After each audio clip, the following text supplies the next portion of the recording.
할렐루야. 수요 말씀 집회 오신 우리 모든 성도분들을 주님의 이름으로 환영합니다. 우리 함께 말씀 함께 찾아보겠습니다. 사무엘상 15장 17절에서부터 23절까지 말씀입니다. 사무엘상 15장 17절에서부터 23절까지 말씀입니다.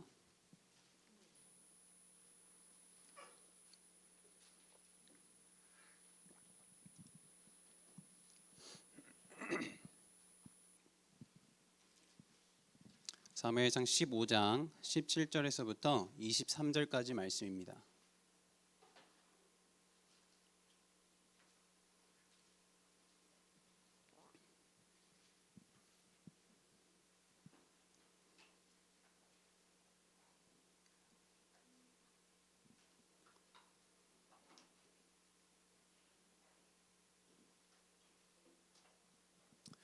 다 타신 줄 알고 제가 말씀 봉독해 올리도록 하겠습니다. 사무엘이 이르되 왕이 스스로 작게 여길 그때에 이스라엘 지파의 머리가 되지 아니하셨나이까?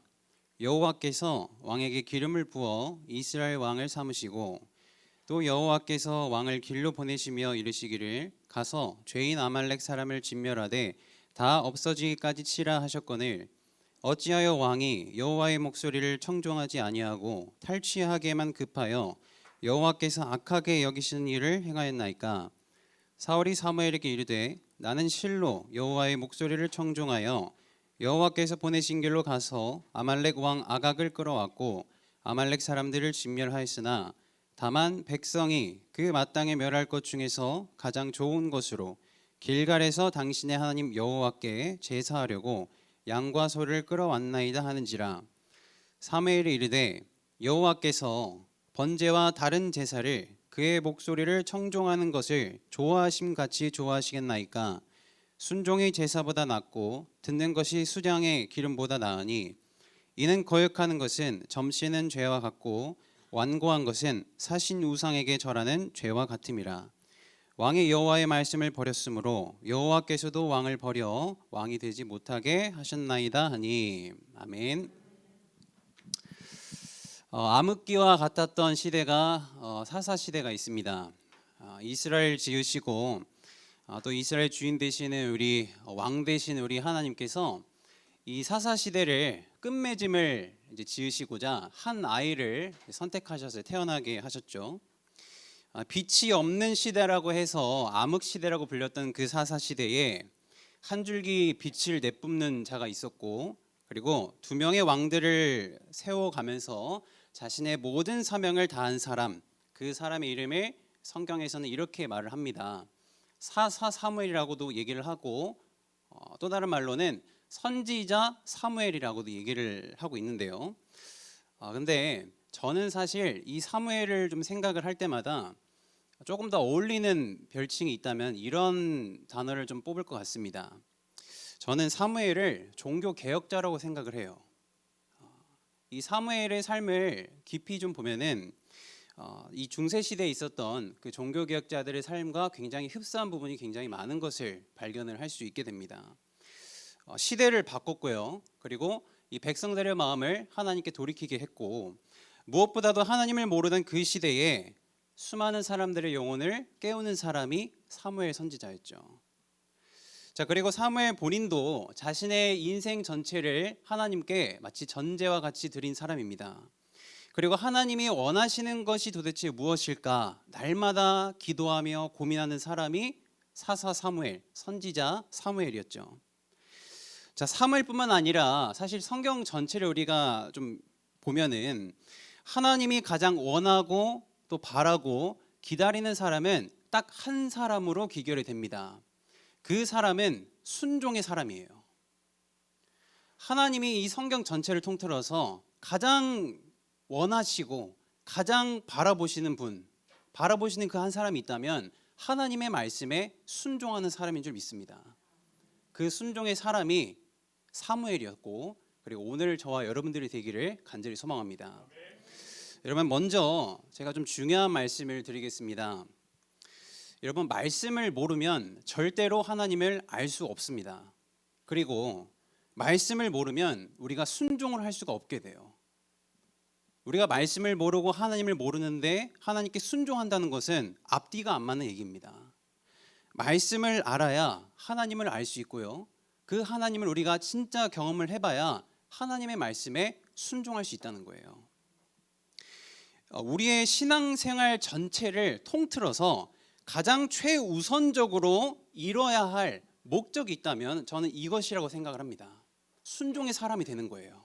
다른 거 아닌 것 같아요. 순종의 사람이 되는 거.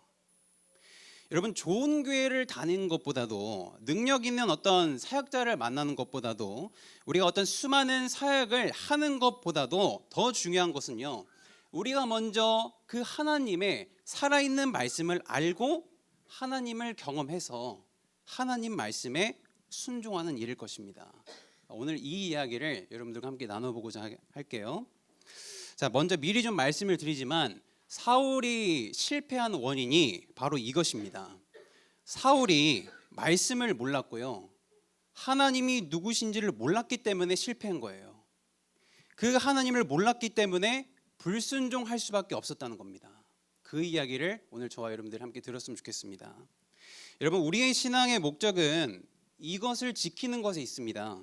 쉼없이 말씀을 가지고 그 살아계신 하나님의 존재를 알아가면서 그 하나님을 경험해 가면서 그 하나님의 말씀에 순종하는 것에 우리의 모든 힘과 노력을 쏟아부어야 돼요.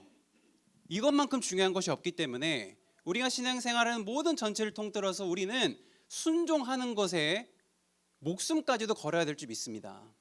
그 하나님께서 이것을 원하신다는 거죠. 그래서 오늘 말씀을 통해 정말 나는 오늘, 과거의 나가 아니라 오늘 나는 하나님 말씀에 순종하고 있는지 혹은 순종하고 있지 않은지를 좀 돌아보고자 하고요. 더 나아가서 정말 우리 마음에 우리 성령 하나님께서 하나님을 간절히 찾고자 하는 그 간절함을 주시기를 간절히 소망합니다. 여러분, 오늘 본문 들어가기 전에 먼저 이 사사시대로부터 왕정시대에 넘어가는 이걸 과도기라고 부르는데 어떤 일들이 있었는지 잠깐 좀 짚고 넘어갈게요. 이 사무엘상 본문 중에 특히 이제 이 사무엘로부터 사울까지의 말씀을 잘 보신 분들은 아시겠지만 하나님과 이스라엘의 관계가 얼마나 불편한 관계인지를 알게 됩니다. 편한 관계가 아니에요. 사사시대 때도 하나님을 찾는 사람이 없었고 사무엘이 등극했지만 여전히 하나님을 찾는 사람이 없었다 그래요. 그래서 사무엘과 사울의 시대를 보면은 여전히 백성들과 하나님과의 관계가 굉장히 불편합니다. 자, 그런데 그 관계, 그 너무나 불편한 관계 속에서 이스라엘 백성이 물을 끼얹어요. 그게 뭐냐면 왕을 요구하는 겁니다. 왕을. 버젓이 하나님이 계시는데도 이 아말렉의 왕을 보니까 왕이 필요한 것 같아요. 그래서 하나님을 제쳐두고 왕을 요구하는 데까지 갑니다. 그래서 굉장히 불편한 관계예요. 자, 근데 하나님이 이스라엘이 요구하는 그 왕을 들어주세요. 그 왕의 요구를 하나님이 허락을 해주십니다. 그런데 그들이 바라는 대로 왕을 세워주시진 않아요. 여전히 이스라엘의 왕은 하나님이시기 때문에 그들의 욕구와 정욕대로 왕의 기준을 삼지 않았다는 것이죠. 하나님의 조건, 하나님이 생각하는 왕의 자질, 왕의 조건을 토대로 왕을 세워가고자 하신 겁니다. 그렇게 해서 첫 번째 왕이 사울이 뽑힌 거예요. 자, 여러분 잠깐 좀 짚고 넘어갈 텐데, 여러분 사울은요 이스라엘 백성이 선택한 왕이 아니라 하나님이 선택한 왕입니다. 우리가 이 사울과 다윗을 너무 좀 비교를 하다 보니까 다윗은 마치 하나님이 정말 애지중지하면서 기름을 부어서 선택한 왕이고 사울은 하나님이 선택한 왕이 아닌 것처럼 얘기하는 경우가 조금 있는 것 같아요. 그런데 사울도요 하나님이 정말 많이 고민하시고 정말 많이 골라서 기름을 부은 왕이 사울이에요. 하나님의 온 마음과 신경과 모든 게 이 사울에게 집중되어 있었어요. 그렇게 해서 세워진 왕이 사울 왕입니다. 뿐만 아니라 이 다윗도 하나님의 영에 감동된 사람이었죠. 근데 사울도 마찬가지로 초창기에는 하나님의 영에 감동된 사람이었어요. 시작이 똑같았습니다. 그리고 정말 겸손했던 사람이 사울의 본 모습이었죠. 여러분, 이 사울이 왕이 되는 과정을 좀 보시면요, 하나님께서 한 번의 왕을 세우지 않습니다. 세 번의 확증을 거치세요. 그 첫 번째가 뭐냐면, 하나님께서 먼저 사울을 선택하시고 사무엘을 보내서 기름을 부으십니다. 이게 첫 번째 확증이에요. 너는 이스라엘을 다스릴 왕이다. 첫 번째 확증. 그리고 두 번째 확증이 뭐냐면, 이 사울이 미스바로 온 백성을 이제 사무엘이 불러서 왕을 제비뽑기를 해요.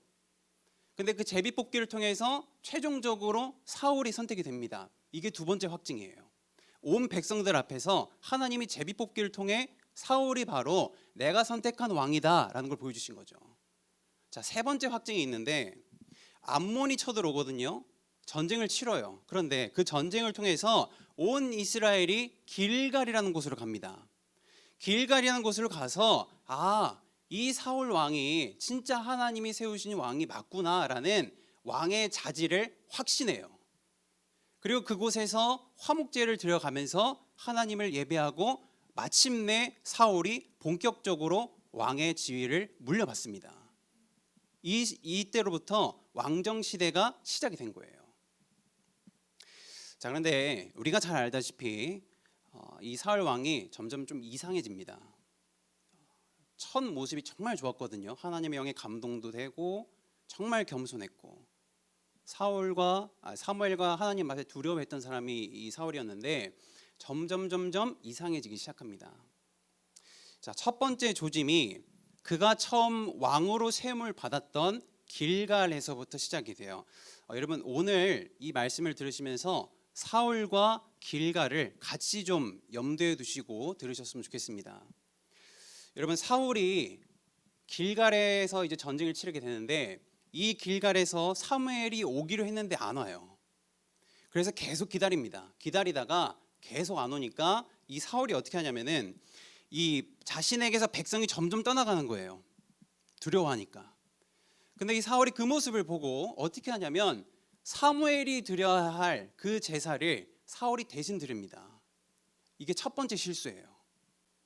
사무엘이 와야 그 제사를 본격적으로 하나님께 올려드릴 수 있었는데 사울이 그것을 가로챈 겁니다. 사울이 먼저 그 제사를 드려버리게 돼요. 자, 사무엘이 이 사울의 모습을 봅니다. 하나님을 두려워해야 할 사울이 백성을 두려워하고 있는 거예요. 왕인데, 백성의 대표격인데 백성을 두려워하는, 이 하나님을 두려워하는 것이 아니라 백성을 두려워하고 있는 모습을 이 사무엘이 알게 됩니다. 이 사울이 어떤 말을 하냐면은, 하나님께서 왕에게 내리신 명령을 지키지 않으셨다고 얘기해요. 여러분, 이 기록이 사울이 왕이 되고 나서 2년이 안 됐을 때 일어난 일입니다. 2년 전에는 그 모습이 아니었거든요. 근데 2년쯤 지나고 보니까 이 사울의 모습에서 하나님에 대한 순종의 모습이 안 보이는 거예요. 하나님의 영에 감동된 사람이었는데 하나님에 대한 어떤 지식과 지혜가 풍성한 사람이 아니라 하나님을 너무 모르고 있는 거예요. 하나님이 정말 원하시는 것이 무엇일까 알아야 하는 사람이었는데 사무엘이 사울을 보니까 모르고 있는 거예요. 하나님이 어떤 분이신지. 이게 하나님에 대한 무지가 사울에게서부터 발견되기 시작한 겁니다. 자, 이 사건이 일어나고 나서 꽤 많이 시간이 좀 흐르게 돼요. 자, 그런데 이 시기를 여러분 보시면은 이 시기에 하나님과 사울의 관계에 대한 기록이 안 나옵니다. 교제했다는 기록이 없어요. 사울이 어떤 하나님께 대한 아름다운 예물을 드렸다는지 예배를 드렸다는지 이런 기록이 안 나옵니다. 하나님과 동행을 했다는 그런 기록이 한 번쯤은 좀 나와야 되는데 그런 기록이 안 나와요. 그 시기 속에서. 이상하죠? 자, 이 정도라면은 사울과 하나님과의 관계가 좋은 관계는 아니었다는 것을 이 저자가 알려주고 있는 거죠.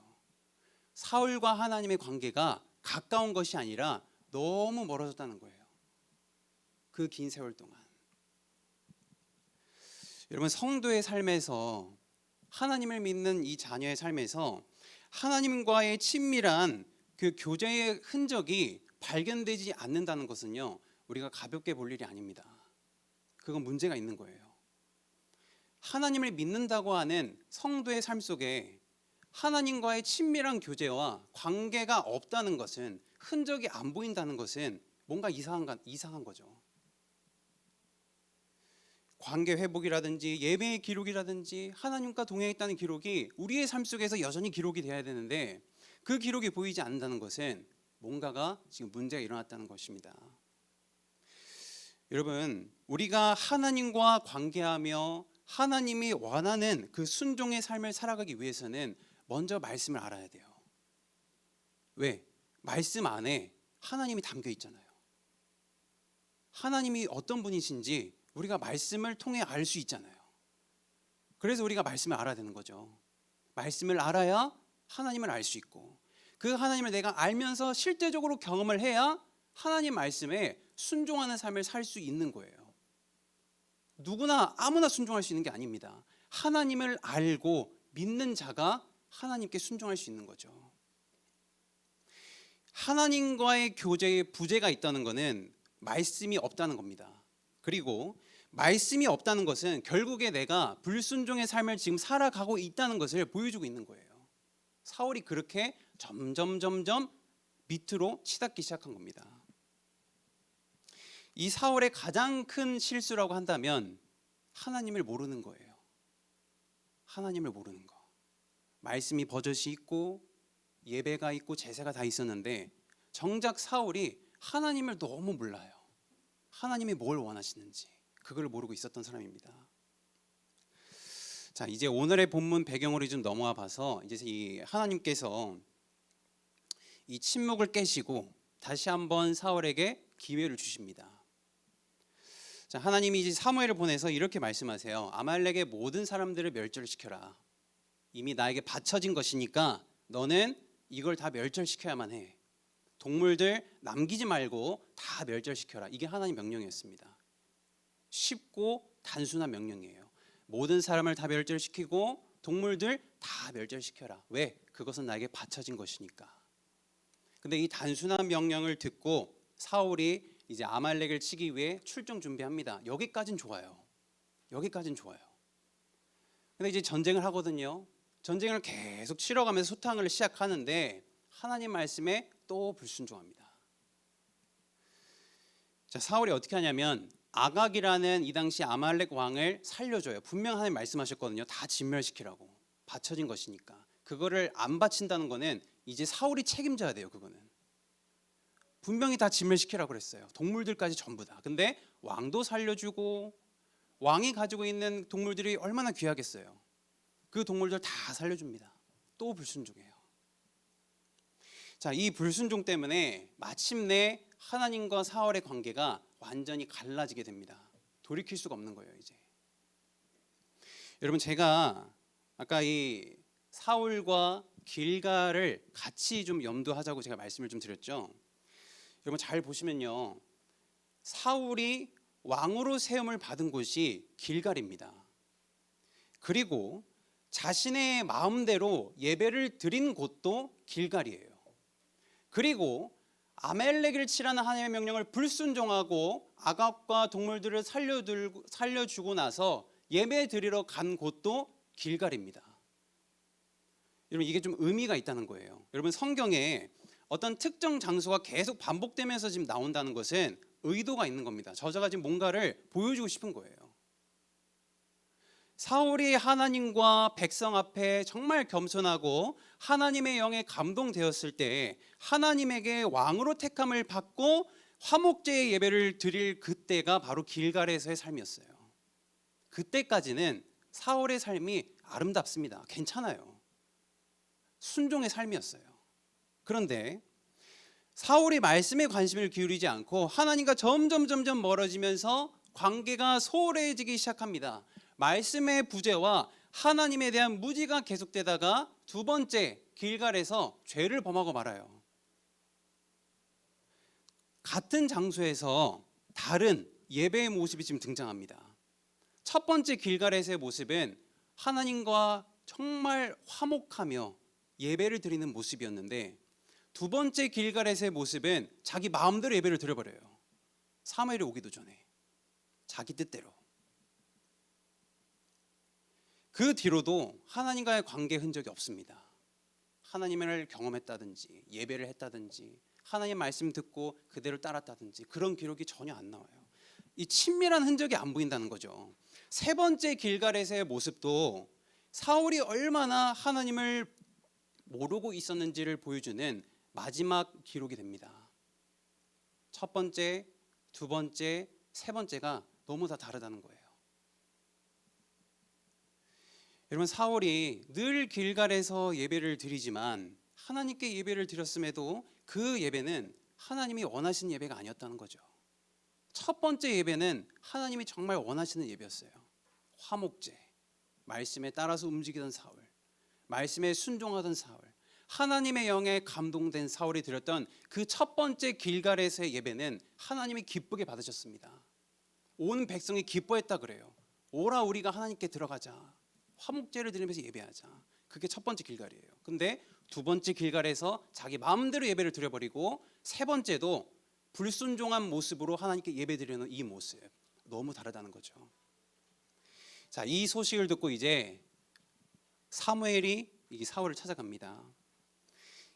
이 사무엘의 마음이 얼마나 안타까웠는지, 큰 슬픔과 안타까움과, 한편으로는 이 하나님의 마음을 알잖아요. 사무엘이 이 분노를 가지고 사울을 만나게 됩니다. 여러분, 왜냐하면요, 두 번째 이제 사울이 길갈에서 범죄했을 때는 하나님이 내가 사울을 세운 거를 후회한다 이런 말 하신 적이 없어요. 그때는 그런 말씀 안 하셨습니다. 그냥 너 잘못했어 그러지 마라 지적은 하셨어요. 근데 이 세 번째 길갈에서 범죄했을 때는 하나님이 무슨 말씀까지 하셨냐면 내가 사울을 왕으로 세운 거를 후회한대요. 후회한다. 근데 이게 우리가 생각하는 그런 후회가 아닙니다. 이 표현은요, 이 하나님께서 사울과의 이 친밀한 관계가 돼야 되는데 그 관계가 너무나도 개선되지 않다는 것을 지금 슬퍼하신다는 표현이에요. 이게 나는 이 사울에게 지극히 관심을 가지고 있는데, 나는 너에게 지극히 관심을 가지고 있는데 너는 네가 나를 알기를 간절히 바라는데 너는 나를 여전히 모르고 있구나. 너의 창조자인 내가 무엇을 원하는지를 너가 지금 모르고 있구나. 이 표현이 후회하다는 표현이에요. 그만큼 하나님이 지금 슬퍼하고 계시는 거예요. 사울과의 친밀한 관계가 계속 유지가 됐어야 되는데 점점점 멀어지고 있는 거예요. 하나님이 후회한다. 이 사무엘에게 이 간밤에 얘기를 하시니까 이 하나님의 마음이 사무엘의 마음속에 그대로 녹여와요. 그래서 기록에 보면은 이 말씀을 듣고 사무엘이 온 밤을 부르짖었습니다. 통곡을 하면서 기도했다 그래요. 그 하나님의 마음이 얼마나 처절했으면. 자, 사울을 만나죠. 자, 본문 17절을 좀 볼게요. 자, 여기서부터 사무엘이 이제 계속 이제 폭포수와 같이 사울에게 지금 얘기를 하고 있는데 이 말은요, 이런 표현입니다. 당신이 어떻게 이렇게까지 변할 수 있습니까? 처음에 안 그랬잖아요. 당신이 어떻게 이렇게까지 망가질 수 있습니까? 하나님께서 처음 당신을 만나 주셨을 때의 그 모습 어디로 갔습니까? 라는 표현이에요. 이 말이. 어떻게 이렇게까지 하나님의 말씀을 듣지 않을 수 있습니까? 왜 하나님이 싫어하는 짓만 골라서 하십니까? 진짜 예배가, 하나님이 원하시는 예배가 무엇인지를 당신 정말 모르겠습니까? 라는 표현이 이 폭포수와 같은 말들이에요. 사무엘이 너무 안타까운 거예요. 사울을 보니까. 제가 이 대목을 좀 묵상을 하면서 이 사무엘의 모습이요, 하나님의 모습과 너무 똑같습니다. 하나님이 사울에게 정말 하고 싶었던 말들을 사무엘이 대신 쏟아낸 거예요. 지금. 그런데도 이 사울이 여기서쯤은 돌아왔으면 좋겠는데 말이 안 통합니다. 말이 안 통해요. 계속 핑계댑니다. 내가 제사 드리려고 그랬습니다. 나는 하나님 말씀에 순종했다 그래요. 단지 당신의 하나님께 제사 드리려고 이렇게 했습니다. 계속 핑계대요. 그러자 사무엘이 그 유명한 말씀을 여기서 외쳐요. 왕이여, 잘 들으십시오. 순종이 제사보다 낫고 듣는 것이, 말씀을 따르는 것이 수량의 기름보다 낫습니다. 절절하게 고백합니다. 거역하는 것은 점을 치는 죄와 같고 고집을 부리는 것은 우상 섬기는 죄와 똑같대요. 그만큼 순종하지 않는 것이 하나님 보셨을 때는 큰 죄라는 거죠. 여러분, 이 말을 했던 사무엘은요, 예배의 전문가입니다. 제사라면 완벽하게 숙지하고 있는 사람이 사무엘이에요. 왜 그렇죠? 사무엘이 제사장이잖아요. 엘리 밑에서 컸기 때문에 제사에 대한 거는 사무엘이 아주 정확하게 알고 있습니다. 어떤 종류가 있는지, 어떻게 드려야 하나님께서 기뻐하시는 건지, 어떤 제물을 어떻게 드려야 되는지 사무엘이 전문가예요. 예배의 프로입니다. 근데 그 사무엘이 예배의 중요성과 이 제사의 소중함을 왜 모르겠어요? 알고 있음에도 그것보다도 훨씬 더 월등하게 하나님의 자녀로서 요구되는 것이 있는데 그게 바로 순종이라는 거예요. 이게 성립이 안 되면 그 모든 예배와 제사가 하나님 앞에서는 무용지물이 될 수밖에 없다는 거죠. 예배의 전문가인 사무엘의 고백입니다. 여러분, 여기서 순종이 제사보다 낫고 말씀을 따르는 것이 수량의 기름보다 낫다, 이 낫다라는 표현이 히브리어로 토보라는 말입니다. 잘 아시죠? 하나님이 창세기에서 세상을 창조하셨을 때 심이 좋다라고 할 때 토보를 썼습니다. 그 정도로 순종이 좋다는 거예요. 하나님 보셨을 때는 그만큼 좋다는 거예요. 심이 좋은 거 순종입니다. 여러분, 하나님이 이스라엘에게 예배와 이 제사의 제도를 주신 이유는요, 그냥 너희들 예배 드려라 라는 것이 아닙니다. 이 예배와 제사의 제도를 주신 이유는 이 백성들이 하나님의 말씀에 순종하는지 안 하는지를 보고 싶어서 그렇게 주신 거예요. 예배와 제사의 목적은 하나님의 백성이 순종하는지 안 하는지를 하나님이 보시기 위해서 주신 겁니다. 그게 제사의 목적이었어요. 여러분, 예배의 어떤 화려함과 제물의 양이 중요한 게 아니라는 거죠. 여러분, 성경을 보시면은 이스라엘 백성이 수많은 예배와 제사를 계속 드립니다. 안 드린 게 아니에요. 계속 드려요. 계속 쉬지 않고 드렸음에도 이스라엘이 타락했던 이유가 딱 한 가지입니다. 이스라엘의 주인이신 그 하나님을 알지 못했기 때문이에요. 하나님이 도대체 무엇을 원하시는지에 대한 지식이 없었다는 거죠. 예배는 드리는데 하나님을 모르는 거예요. 예배를 드리지 않아서 타락한 것이 아니죠. 하나님에 대한 간절한 마음이 없고 말씀에 대한 정말 순수한 그 관심이 없고 순종하고자 하는 몸부림이 없었기 때문에 이 이스라엘 백성들이 실패했다고 성경이 기록합니다. 만약에 이 백성들이 제사의 참 의미를 알았다면, 예배의 목적을 그들이 정말로 알았다면 늘 하나님과 함께 했을 거예요. 늘 하나님과 동행하면서 그 하나님의 입으로부터 나오는 모든 말씀을 청종하면서 듣고 또 들으면서 순종의 삶을 살아갔을 겁니다. 여러분, 예배의 전문가인 사무엘이 말하는 거예요. 하나님이 원하시는 예배는 삶의 순종으로 드리는 예배다. 그 예배가 정말 기뻐하시는 예배, 하나님이 찾고 찾는 그 소중한 예배. 사랑하는 성도 여러분, 사울에게 길갈이라는 곳이 있었듯이 우리에게도 길갈이라는 곳이 있습니다. 우리 모두에게 공통적으로 있는 길갈은요, 하나님을 예배하는 곳이에요. 그런데 그 하나님의 거룩한 영을 우리가 의지하고 나아가면서 예배를 드리잖아요. 근데 우리의 인생 속에는 어쩌면 때로는 하나님을 알려고 하지 않고 하나님의 말씀에 귀를 기울이지 않고 하나님의 그 말씀에 순종하지 않으려는 잘못된 예배도 있다는 거죠. 모든 예배를 하나님 다 받으시는 게 아니잖아요. 잘못된 예배도 분명히 있다는 겁니다. 우리도 얼마든지 사울처럼 하나님과 상관없는 삶을 살다가도 예배를 드릴 수 있다는 거예요. 불순종의 예배, 그 예배를 우리도 드릴 수 있다는 거죠. 그래서 길갈은 마치 교회와 같습니다. 교회는 하나님이 만나주시고 말씀을 사모하면서 하나님께 순종하고자 예배하는 곳이 되기도 하지만 때로는요, 아무 믿음이 없는 죽은 예배를 드리는 곳이 되기도 합니다. 한 교회에서 두 종류의 예배가 드려진다는 거예요. 하나님이 기뻐 받으시는 순종의 예배, 기뻐하지 않으시는 불순종의 죽은 예배가 드려질 수 있다는 거죠. 이 교회가 하나님을 알고자 말씀 듣고 기도하는 곳이 되기도 하지만 때로는 하나님의 말씀을 듣지 않으려고 귀를 닫는 곳이 되기도 해요. 하나님이 사울에게 원하신 모습은 처음 그 길갈에서의 모습, 겸손하고 하나님을 두려워할 줄 알고 하나님이 어떤 분이신지 조금이라도 알고 있는 그거. 하나님께서도 우리가 이 모습을 회복하기를 바라시지 않을까요? 하나님 앞에 겸손했던 그 모습, 하나님의 영에 감동이 되어서 하나님 말씀에 따르던 그 모습, 하나님의 말씀이라면 두 손 두 발 다 들면서 하나님 내가 순종하겠습니다 라고 걸어가던 그 모습을 원하시지 않을까요? 우리가 이 모습을 회복하는 방법은 간단합니다.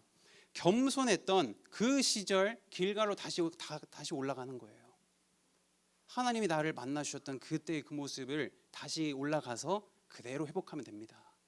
하나님이 거기서 우리를 부르시고 계시는 거예요. 다시 돌아와라.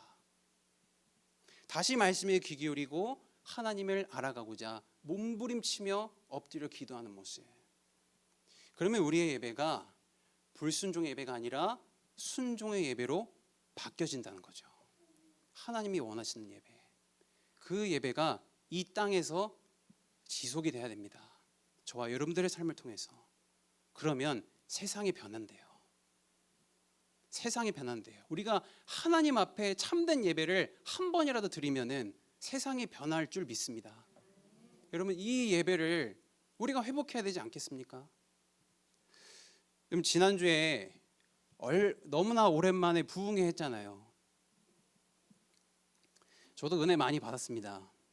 오랜만에 진짜 너무 정석과 같은 부흥회를 드린 것 같아서 저도 많이 은혜를 받았는데, 여러분 왜 부흥회를 교회에서 드릴까요?